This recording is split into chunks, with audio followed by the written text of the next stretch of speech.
வணக்கம். இது வழக்கு. திருவண்ணாமலை மாவட்டம் செங்கம் அருகே உள்ள விவசாய கிராமம் கிருஷ்ணாபுரம். இங்கு வசிப்பவர் தேசிங்கு அமுதா தம்பதியினர். இவர்களுக்கு 4 பெண் பிள்ளைகள். முதல் 2 பெண்களுக்கு ஏற்கனவே திருமணமாகிவிட்டது. 3வது பெண் நிவேதா 9ஆம் வகுப்பும் 4வது பெண் பவித்ரா 8ஆம் வகுப்பும் படித்து வந்தனர். திருமணத்தின் போது ஒரு சாதாரண விவசாய கூலியாக வாழ்க்கையை துவங்கிய தேசிங்கு அமுதா தம்பதியினர் தங்களின் கடுமையான உழைப்பின் மூலம் சொந்தமாக வயல் வாங்கும் அளவுக்கு முன்னேறினர். ஆரம்பத்தில் அமுதா விவசாயத்தை கவனித்துக் கொண்டு குழந்தைகளை வளர்த்து வர தேசிங்கு கொத்தனாராக கட்டிட வேலைக்கு பெங்களூருக்கு சென்று சம்பாதித்து வந்தார். இரவு பகல் பார்க்காமல் உழைக்கும் உழைப்பாளியான தேசிங்கு ஆரம்பத்தில் மனைவி குழந்தைகள் மீது மிகுந்த பாசமாக இருந்தார். சில ஆண்டுகளுக்கு முன்பாக தேசிங்குக்கு மதுப்பழக்கம் தொற்றியது. அதன் பின்பு அடிக்கடி குடித்துவிட்டு வந்து மனைவி அமுதாவை அடித்து துன்புறுத்துவது வாடிக்கையாயிற்று. மேலும் தேசிங்கு அமுதா வீட்டுச் செலவுக்கு வைத்திருக்கும் பணத்தையும் பிடுங்கிக் கொண்டு குடிப்பதும் நிகழத் துவங்கியது. வறுமை குடும்பத்தில் தாண்டவமாடத் துவங்கியது. அதன் பின்பு தேசிங்கு அமுதா மீது சந்தேகமும் பட ஆரம்பித்தார். சாரி, அவங்க வீட்டுக்காரர் எப்படி அடிமையாயிட்டாரு குடி, இந்த மாதிரி இவங்க கொடுக்கறதானே சொல்லி நான் பொம்பளை கூப்பிடுது. இந்த ஜன்னல் வழியா நீங்க என்கிட்ட சண்டை வரணும் சார், எதுவுமே பேச முடியல, எங்களால் எதுவுமே சொல்ல முடியல. இப்போ லாஸ்ட்ல இந்த சண்டை நடக்கும்போது கூட எங்க வீட்டுக்காரர் என்னை அடிச்சுட்டு அவங்க போய் வந்தார். என் பொண்ணை பின்னாடியே விட்டு அமிச்சேன். இன்னும் தெரியலமா அவங்க பேசிக்கிறாங்க, உடனே வந்து அடிச்சுட்டு போறாருமா அப்பா அப்படின்னு சொல்லிங்களா சார். வண்டியா சொல்லினே உங்க அம்மாவில் பார்த்து சுத்தில எடுத்து சொல்லிடுறேன், உங்க அம்மா என்ன பத்தினியா, உங்க அம்மா என்கிட்டயுமே போலையா அப்படின்னு சொல்லிட்டு என் பசங்க எல்லாம் அடிப்பாரு சார். நான் எல்லாத்தையும் சொல்லி நழுவும் போகல, என் பசங்களை விட்டு என்னால சாக முடியல, என் பசங்களுக்காக தான் நான் இருக்கிறேன்னு சொல்லுவேன் சார். அதனால என் பசங்க என்ன நினைச்சாலும் தெரியல, மாமா போய் சேர்த்துடலாம், இதுக்கு மேல என்கிட்ட இருக்கக்கூடாதுன்னு சொல்லிட்டு தினம் தினமும் சாமான்களை வாரி வெளியே போடுவாங்க. இதெல்லாம் தூக்கி போட்டு எங்களை அடிப்பாங்க. எல்லாருக்குமே தெரியாத கதவுலாம் கட்டி போட்டு சுத்தமா நம்ம ஞாபகமே இருக்காது, அந்த அளவுக்கு எங்களுக்கு குடும்பப்படுத்துவாங்க. குடித்து விட்டு வந்து பள்ளி செல்லும் 2 பெண் குழந்தைகளையும் கெட்ட வார்த்தையில் பேசி துன்புறுத்துவதையும் தொடர்ந்து செய்து வந்துள்ளார் தேசிங்கு. இதனால் மனமுடைந்த அமுதா மற்றும் அவரது மகள்கள் நிவேதா, பவித்ரா ஆகியோர் தற்கொலை செய்ய முடிவு செய்ததாக கூறப்படுகிறது. யாரும் இல்லாத ஒரு பகல் வேளையில் அப்பகுதியில் உள்ள ஓர் விவசாய கிணற்றை நோக்கி மூவரும் சென்றுள்ளனர். கிணற்று மேட்டில் தங்கள் இஷ்ட தெய்வமான அம்மனை நோக்கி ஓம் சக்தி மந்திரம் படித்துவிட்டு கைகளை கட்டிக்கொண்டு மூவரும் அடுத்தடுத்து கிணற்றில் குதித்ததாக கூறப்படுகிறது. போயிட்டு கிணத்து கரையில உட்கார வச்சு நாங்க எப்பவுமே ஓம் சக்தி சாமி கும்பிடுவோம். ஓம் சக்தி மந்திரம் பத்திட்டு ஓம் சக்தி தாயே எங்களோட லாஸ்டா இருக்கணும், யாரும் இந்த மாதிரி பொண்ணுங்களா போறதா கூடாது, இந்த மாதிரி இருக்கவும் கூடாது, இது எங்களோட லாஸ்டா இருந்து கைது 2 பேரும் கட்டிக்கிட்டு அப்படியே பெரிய பொண்ணு எடுத்து வச்சுட்டா சார். இந்த மந்திரம் படிச்சு முடிச்ச உடனே இந்த திரும்பி என் பொண்ணுகிட்ட எங்க பாருங்க அதுக்குள்ள குச்சிரான்னு சொன்னா நானும் அப்படியே பல்ட்டி வச்சுக்கிட்டேன் சார் கிணத்துல. அவ்வளவுதான் எனக்கு தெரியும்.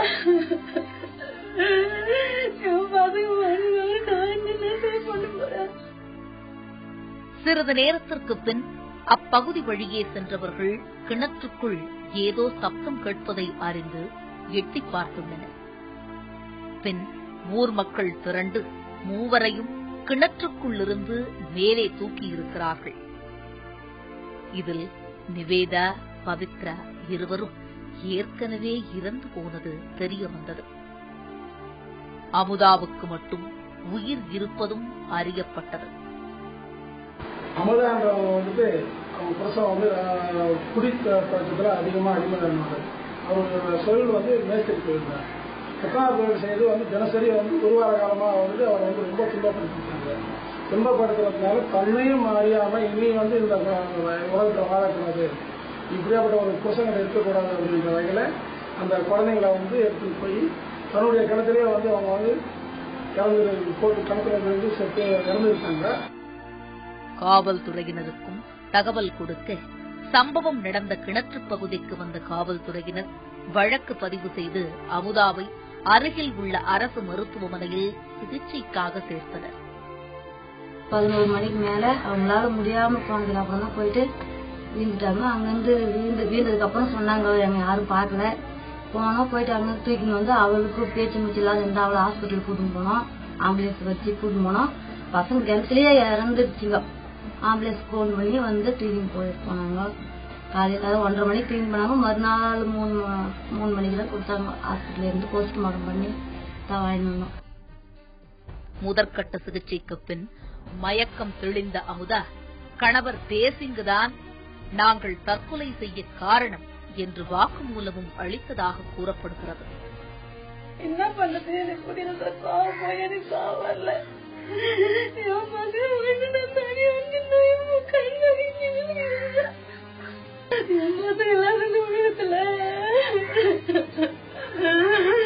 இவளா திட்டி கூட அவங்கள திட்டத்துக்கு எனக்கு மனசு வரல சார். ஆனாங்க கஷ்டப்பட்டாங்க. வேணும்ல இவ்வளவு எதுவுமே இல்லாம இருந்துச்சு. இவ்வளவு சம்பாதிச்சு நீ குடிக்கு தானே அடிமாட்டா நம்ம ஆம்பளை சொல்லிட்டு சொன்னாங்க. அழுகுற இந்த கையில அவருக்கு இனிமேல் சாப்பாடாகி போடக்கூடாது.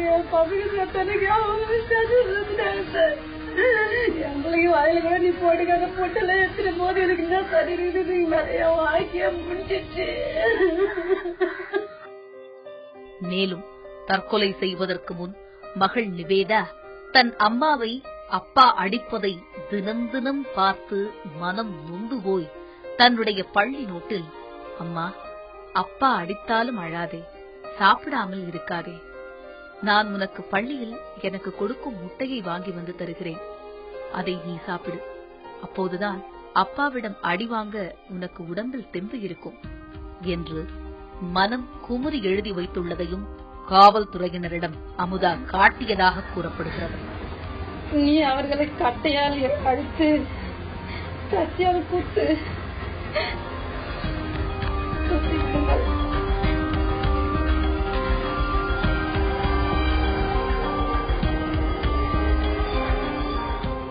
குடும்பமே கேட்டுச்சு. இது மாதிரி வேற எந்த குடும்பமும் கிடையாது.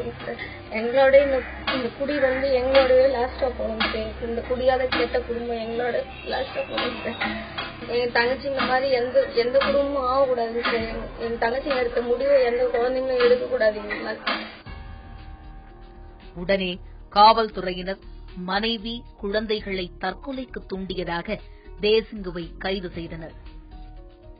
அதன் பின்பு அரசு மருத்துவமனையில் தீவிர சிகிச்சை பெற்று வந்த அமுதாவுக்கு ஜாமீன் வழங்கியுள்ளது நீதிமன்றம்.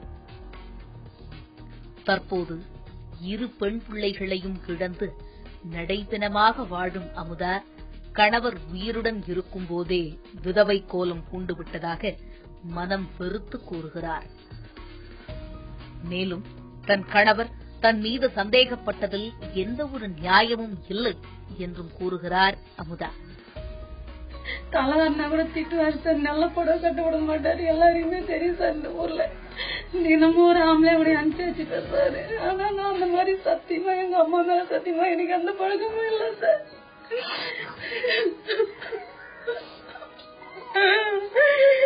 பிள்ளைங்களுக்காக எனக்கு ஒரே ஒரு புருஷன் தான் சார். உண்மையா நான் செத்தாலும் இனிமேல் அவனாகத்தான் வாய்வேன். என் புருஷனோட சரி சார் நான். ஆனா இனிமேல் அவரே கூட வாய மாட்டேன் சார். அவ்வளவுதான் எனக்கு என் பசங்க பொண்ணு அப்படின்னு நான் உயிரோட என்ன சார் பண்ண போறேன். பள்ளியில் முதல் மதிப்பெண் எடுக்கும் நிலையில் நன்றாக படித்துக் கொண்டிருந்த நிவேதா பவித்ராவை தந்தையின் குடிப்பழக்கமே கொன்றுவிட்டதாக கூறுகிறார்கள் அப்பகுதி மக்கள். அமுதாங்கிற ஒரு லேடி தான் தன்னுடைய 2 குழந்தைகளை வந்து கிணத்துல விழுந்து தற்கொலை முயற்சி செஞ்சாங்க. அதுல நல்லா படிக்கக்கூடிய கல்வியில ஒரு சிறந்த குடும்பமா விளங்க இருக்க வேண்டிய ஒரு குடும்பத்தில் இருக்கிற குழந்தைங்க இந்த தற்கொலை முயற்சியில வந்து இருந்து போச்சு. அந்த அம்மையாரை காப்பாத்தினாங்க. இதுக்கு காரணம் என்னன்னு பாத்தீங்கன்னா மது தாங்க. வேலூர் மாவட்டம் ஆற்காடு கஸ்பா பகுதியைச் சேர்ந்தவர் அனீப். இவர் அந்த பகுதியில் இருக்கக்கூடிய அந்த மசூதியில முத்தவல்லியாக இருக்கிறார். இந்த நிலையில் மசூதிக்கு அருகிலேயே அவர் கொடூரமான முறையில் கொல்லப்பட்டு கிடந்தார். வேலூர் மாவட்டம் ஆற்காட்டை அடுத்துள்ள தண்டு பஜார் தெரு. ஊரே பதற்றத்தில் ஆழ்ந்து கிடந்த அந்த நாள். ஆம், தெருவில் உள்ளவர்கள் அதிர்ச்சியோடு அந்த இடத்திற்கு ஓடிச் செல்ல அவர்களை பின்தொடர்ந்தோம். உறவினர்கள், ஊர்க்காரர்கள் என எல்லோருமே குழுமியிருந்தார்கள் அங்கு. காவல்துறையும் சிறிது நேரத்திற்கெல்லாம் அந்த பகுதிக்கு வந்துவிட களேபரமாய் கிடந்தது அந்த சாலை. அங்கிருந்தவர்களிடம் சமாதானம் செய்து கொண்டிருந்தார்கள் காவல்துறையினர். தொடர்ந்த பதற்றம். இதற்கிடையே அந்த கூட்டத்தில் கையில் வெட்டுப்பட்டு ஒருவர் அமர்ந்திருக்க என்ன நடந்தது என்பதை விசாரித்தோம். காட்டு மிராண்டி கொலை கும்பல் ஒருவரை வெட்டி சாய்க்கும் போது தடுக்கச் சென்றதால் நூலிழையில் உயிர் தப்பி இருக்கிறார் அந்த மனிதர். ஆம், அப்படித்தான் சொல்கிறார்கள் ஊர் மக்கள். வேலூர் மாவட்டம் ஆற்காடு கஸ்பா பகுதியை அடுத்துள்ள தண்டுபஜார் தெருவில் வட்டிக்கு பணம் கொடுத்து வந்தவர் அனிஃப் பாஷா. அவரைத்தான் அந்த கொலை கும்பல் கொடூரமாக வெட்டி சாய்த்திருக்கிறது. மசூதியில் அமர்ந்திருந்த அனிஃப் பாஷாவை ஓரமாக வெட்டி சாய்த்த சம்பவத்தை ஊரே பார்த்து நடுங்கி கிடந்திருக்கிறது அன்று. வெட்டப்பட்ட சிறிது நேரத்துக்கெல்லாம் அந்த பகுதியே கொலை பயத்தில் மூழ்கி போக அனிஃப் பாஷாவின் உடலை ஆற்காடு மருத்துவமனைக்கு பிரேத பரிசோதனைக்காக கொண்டு செல்லப்பட்டது. கொலையாளிகள் தங்களிடம் நடந்து கொண்ட விதத்தை அதிர்ச்சியோடே பகிர்ந்து கொண்டார்கள் ஊர் மக்கள். அவங்க பெரியமா வந்து கீ வாங்கி வந்து கொடுத்தாங்க. அவங்க பெரியமா பெரியப்பா அவங்க இவர் 3 பேர் கீ வாங்கி குடுத்துட்டு உட்காந்து பேசிட்டு இருக்காங்க. பேசும்போது திடீர்னு ஆட்டோ வந்து 4 பேர் இறங்கி வந்தாங்க. இவருக்கு இறங்கி வந்தோடனே இவர் வந்து பேசணும் சொல்லிட்டு எதிரில் வந்து நின்று பேசிட்டே இருந்தாங்க. பேசும்போது திடீர்னு என்ன பண்ணா அந்த பாட்டா சொல்றவன் ஒரு பெரிய ராடு எடுத்து அப்படியே கழுத்துல அறுத்துட்டான். அறுத்தோன்னா இவர் வந்து என்னடா பண்றீங்க அப்படின்னு கேட்டுக்கிறாரு. கேட்டோன்னே என்னடா பண்றீங்க கேட்டோடனே இன்னொருத்தர் என்ன பண்ண மண்டை மேல போட்டு அறுத்துட்டான். 2 பேர் அடிச்சோன்னு சரி இவர் எப்படியாவது நம்ம இங்கிருந்து போயிடலாம், இங்க இருந்த பிரச்சனை தான் ஆகும், இங்கிருந்து போயிடலாம் அப்படின்னு சொல்லிட்டு இவர் வண்டியில ஏறி உக்காந்து இன்னொருத்தர் என்ன பண்ணா இன்னும் பின்னாடி வந்து கை புடிச்சு தள்ளிட்டான். தள்ளோட கீழே வீழ்ந்துட்டார். வீழ்ந்தோடனே 4 பேரும் சேர்ந்து அப்படியே மானாவாரி அடிச்சு போட்டாங்க. அடிச்சு போனோம்னா ரத்தமா கீழே போகுது. அங்கிருந்து தூக்கின்னு ஒரு 4 அடி கூட கொலை பாட்டில இருக்கு.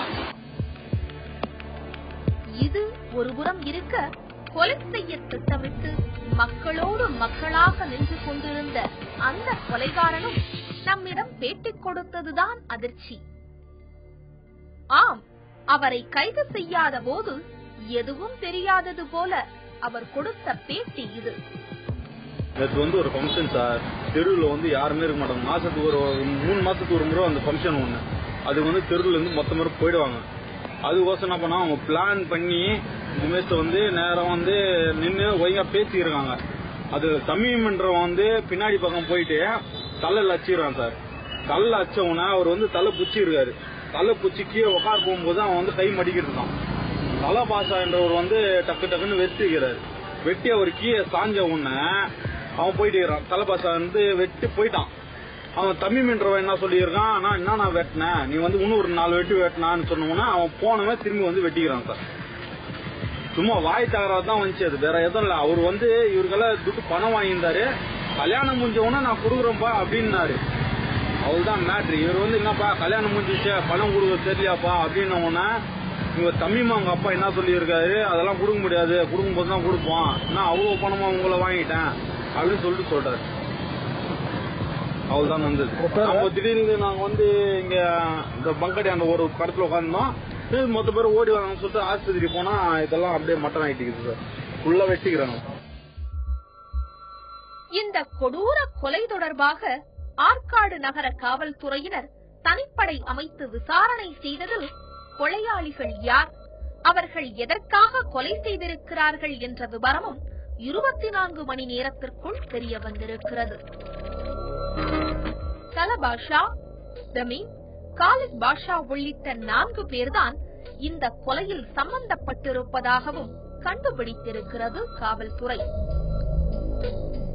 6:30 இருக்கும். நான் என் மனைவி உட்காந்துருக்கிறோம். அந்த நேரத்தில் அனுப்பி வந்தாப்புல வந்து எங்களோட பேசினே இருக்கும்போது தலபாஷா வந்தாங்க. வந்து அவங்ககிட்ட அவங்க மாமலா வருவாங்க, மாமலா பேசுறாங்க இருக்குன்னா நான் இருந்தேன். பேசினே இருக்கும்போது அனுப்பி இந்த பக்கமா வந்தான், பின்னாலே இவன் பாஷா வந்தான். சரி ஏதோ பேச போறாங்களேன்னு சொல்லிட்டு நாங்க இருந்தேன். இருக்கும்போது அதுங்கிட்ட 2 நிமிஷம் கூட இல்லை, அடிக்கிறாங்க போது ஓடி அந்த இப்படி பார்த்தாக்கா தீயை சாச்சிட்டு இருக்கிறாங்க. தண்ணி மன்ற 2 கையை பிடிச்சி நிற்கிறான். பாஷா நின்று ஓங்கி வெட்டி நிற்கிறான். டே என்னும்போது டே இன்னும் கூட தான் வெட்டணும் வாடானா. ஓடி நம்ம கட்டிட்டு வரும்போது நான் இந்த கையை தூக்கி தட்டுட்டேன். தட்டு உடனே கீழே விழுந்துட்டேன். இன்னொரு தடவை வெட்ட வரும்போது இந்த பக்கம் பல்ட்டி வச்சு ஓடியாங்க.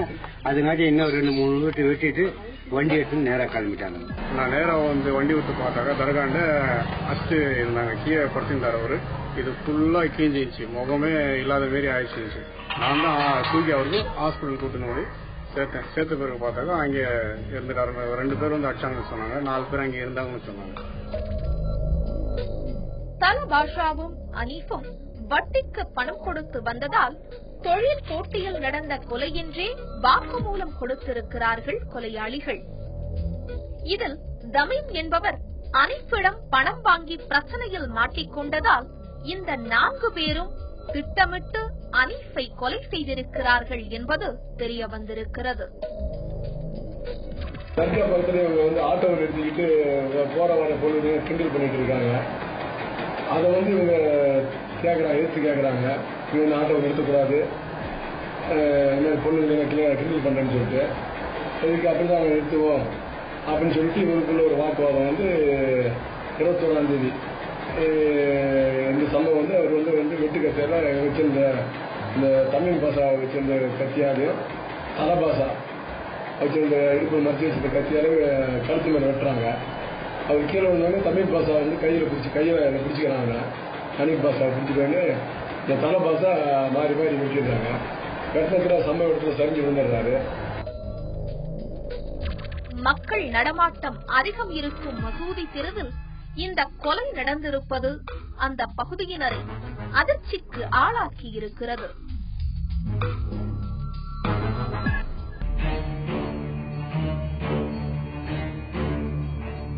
பொதுவாகவே கொலை குற்ற செயல் சம்பந்தப்பட்ட வழக்குகள்ல குற்றம் சாட்டப்பட்ட நபர்களுக்கு வந்து முன்ஜாமீன் மனு உத்தரவு வழங்கப்படுவது கிடையாது. ஆனால் சமீபத்தில் சென்னை உயர்நீதிமன்றத்தில் இரட்டை கொலைகள் சம்பந்தப்பட்ட ஒரு வழக்கில் முன்ஜாமீன் வழங்கப்பட்டிருக்கிறது. என்ன அடிப்படையில் முன்ஜாமீன் உத்தரவு பிறப்பிக்கப்பட்டது? எந்த ஒரு குற்ற வழக்கிலையும் அந்த வழக்கில் சம்பந்தப்பட்ட நபர்கள் கைது செய்யப்படுவார்கள், இல்லைன்னா அவங்க முன்ஜாமீன் உத்தரவு நீதிமன்றத்தின் வாயிலாக பெறுவார்கள். கொலை குற்றங்கள்ல பெரும்பான்மையான வழக்குகள்ல வந்து முன்ஜாமீன் மனுக்கள் தாக்கல் செய்யப்பட்டாலும் மாவட்ட நீதிமன்றங்களும் உயர்நீதிமன்றங்களும் முன்ஜாமீன் வழங்குவது கிடையாது. மிகவும் அரிதான வழக்குகள்ல மட்டும்தான் முன்ஜாமீன் உத்தரவு பிறப்பிக்கப்படுகிறது. சமீபத்தில் சென்னை உயர்நீதிமன்றத்தில் ஒரு முன்ஜாமீன் மனு தாக்கல் செய்யப்படுகிறது. அந்த தாக்கல் செய்யப்பட்ட மனுவானது வந்து திருவண்ணாமலை மாவட்டம் செங்கம் சரகத்து காவல் நிலைய சரகத்திற்கு உட்பட்ட அந்த பகுதியிலிருந்து ஒரு பெண்ணால் தாக்கல் செய்யப்படுகிறது. அந்த வழக்கினுடைய சாராம்சம் என்ன அப்படின்னா, அந்த மனுதாரர், அதாவது அந்த வழக்கினை முன்ஜாமீன் மனு தாக்கல் செஞ்ச அந்த பெண் வந்து 2 பெண் குழந்தைகளை கிணத்துல தள்ளிவிட்டு, அந்த தள்ளிவிட்ட காரணமா அவங்க வந்து இறந்துவிட்ட காரணத்தினால் இரட்டை கொலை வழக்காக பதிவு செய்யப்பட்டும், மேலும் அந்த பெண்ணும் கிணத்துல குதிச்சு தற்கொலைக்கு முயன்ற சூழல்ல காப்பாற்றப்பட்டு தற்கொலைக்கு முயற்சி செஞ்சாங்க அப்படிங்கிற அடிப்படையில் வழக்குகள் தாக்கல் செய்யப்படுகின்றன. அந்த முன்ஜாமீன் மனு விசாரணைக்காக நீதியரசர் சென்னை உயர்நீதிமன்ற நீதிபதி பி தேவதாஸ் அவங்க முன்னாடி அந்த வழக்கு விசாரணைக்கு வந்த பொழுது அந்த வழக்கில் வந்து விசாரிச்சு காவல்துறை மற்றும் மனுதாரருடைய வாதங்களை கேட்டு முன்ஜாமீன் உத்தரவு பிறப்பிச்சார் நீதிபதி. அந்த வழக்கினுடைய சாராம்சம் என்ன அப்படின்னா, அந்த மனுதாரர் 2 குழந்தை, மொத்தம் 4 பெண் குழந்தைகள், அதுல 2 பெண் குழந்தைகளுக்கு திருமணம் செய்யப்பட்டு விட்டது. மிச்சம் உள்ள 2 பெண் குழந்தைகள்ல ஒரு குழந்தை 10ஆவதும் இன்னொரு குழந்தை 8ஆவதும் படிச்சுட்டு வர்றாங்க. அந்த மனுதாரருடைய கணவர் வந்து அவர் மேசன் ஒர்க் பண்றாரு, அவர் அந்த வேலைக்காக கிடைக்கக்கூடிய பணத்தை பொறுத்த வரைக்கும் அவர் குடிச்சிட்டு ஊதாரித்தனமா செலவு செஞ்சுட்டு தினமும் அந்த பெண்ணை மனைவியை போட்டு அடிக்கிறார். இது ஒவ்வொரு நாளும் ஒரு துன்பகரமான செயலாக இருக்கும் பட்சத்துல ஏற்கனவே 2 பெண்களுக்கு திருமணத்திற்காக வாங்கிய கடனை அடக்க முடியாத ஒரு சூழல்ல இந்த மன உளைச்சல்ல இருந்துட்டு வர்றாங்க. சம்பவத்தை அன்னைக்கு அந்த பெண்ணை அந்த கணவர் அடிச்சு உழைச்சு சித்திரவதை பண்றாரு. அப்படிப்பட்ட சூழல்ல கோவப்பட்டு ஆத்திரமடைந்து இனியும் இந்த உலகத்துல வாழ்ந்து பயனில்லைன்னு கருதி அந்த பெண் தன்னுடைய 2 பெண் குழந்தைகளை கிணத்துல தள்ளிட்டு குதிச்சுட்டு அவங்களும் குதிச்சிடுறாங்க. இந்த சூழல்ல அது கொலை வழக்காக இரட்டை கொலை வழக்காக பதிவு செய்யப்பட்டு அந்த வழக்கில் கணவனும் கைது செய்யப்படுகிறார். அந்த வழக்கின் விசாரணை சென்னை உயர்நீதிமன்றத்தில் முன்ஜாமீன் மனுவாக வந்த பொழுது நல்லதங்கால் அப்படிங்கிற அந்த பழங்காலத்து கதையை குறிப்பிட்டு நீதிபதி சொல்றாரு, அந்த பெண் மிக ஒரு துன்பத்துக்கு உள்ளாக்கப்பட்டிருக்கிறார், மனவேதனைக்கு உள்ளாக்கப்பட்டிருக்கிறார். இதுல விதிவிலக்காக இருக்கக்கூடிய 299 இந்திய தண்டனை சட்டப்பிரிவின் வாயிலாக ஒரு கொலை குற்றமாகாத ஒரு கொலை செயல் அப்படிங்கிற அடிப்படையில அவங்க சடன் புரோவகேஷன் திடீரென ஆத்திரமூட்டப்பட்டு தன் நிலை மறந்து வேறு என்ன செய்வது அப்படிங்கறத உணர முடியாத சூழல்ல தன்னுடைய நிலையை அவங்க கட்டுப்படுத்த முடியாத ஒரு சூழல்ல அவங்க இனிமே வாழ்ந்து புண்ணியம் இல்ல, தான் செத்துட்டாலும் தன்னுடைய 2 பெண்கள் கஷ்டப்படக்கூடாதுங்கிற அடிப்படையில அவங்கள தள்ளி விட்டுட்டு அவங்களும் தற்கொலைக்கு முயற்சிக்கிறாங்க. ஆனா அதுல 2 பேர் இறந்துடுறாங்க, இவங்க உயிர் பழிச்சிடுறாங்க. ஆகவே மிக துர்பாக்கியமான இந்த சூழலுக்கு தள்ளப்பட்டதற்கான காரணங்களை பார்க்கணும். இதுல கொலை செயலுக்கு எந்தவித பின்னணியும் கிடையாது, அதற்கான காரணம் குடும்ப சூழல் தான் அப்படிங்கறத விளக்கம் அளிச்சு அவர் அந்த முன்ஜாமீன் மனு அவர் உத்தரவு பிறப்பிச்சிடுறார்.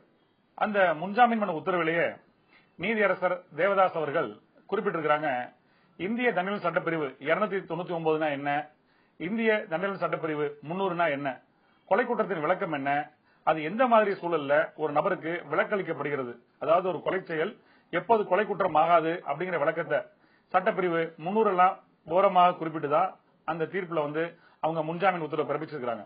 அந்த தீர்ப்பிலேயே நீதியரசர் குறிப்பிட்டிருக்கிறாங்க, இந்த உத்தரவு எந்த வகையிலும் இறுதி வழக்கின் விசாரணைக்கு பாதிக்கக்கூடாது, சாட்சிகளின் அடிப்படையில என்ன வருகிறதோ அந்த அடிப்படையில தீர்ப்பு வழங்கணும் அப்படின்னு சொல்லி உத்தரவு பிறப்பிச்சிருக்கிறாங்க.